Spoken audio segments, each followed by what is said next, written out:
তা আমার ছবি ব্যবহার করে তারা স্লিমিং জুস বেচে, ডায়াবেটিস কমানোর ওষুধ বেচে, অ্যাজমার ওষুধ বেচে আমার ছবি দিয়া।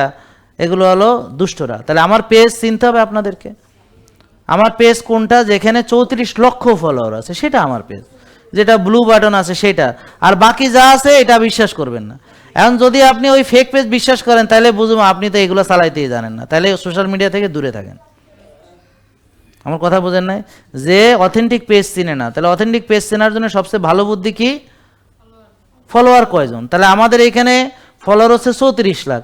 যখন দেখবেন আমার ছবি আছে 1000 ফলোয়ার নাই, তাহলে বুঝবেন এটা আমার না। সোজা হিসাব। এসছে সোজা তো মনে হয় আর কিছু হইতে পারে না। কি কন বাবার? এখন এইটুকু যদি না বোঝেন তাহলে তো কিছু করার নাই।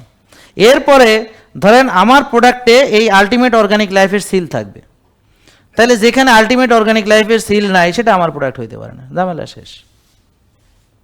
ক্লিয়ার তো? ঝামেলা শেষ। এরপরে ইউটিউবে আমাদের 27 লক্ষ 2.7 মিলিয়ন সাবস্ক্রাইবার। ইউটিউবে ঝামেলা একটু কম, ফেসবুকে বেশি ঝামেলা। বুঝতে পারছেন? এখন আমার অথেন্টিক পেজ, মজার ব্যাপার হলো আমার পেজ থেকে আমরা কোনো প্রোডাক্ট সেল করি না। তার মানে যেখানে আমার ছবি আছে এবং প্রোডাক্ট সেল হয় সেটা আমার পেজ হইতেই পারে না।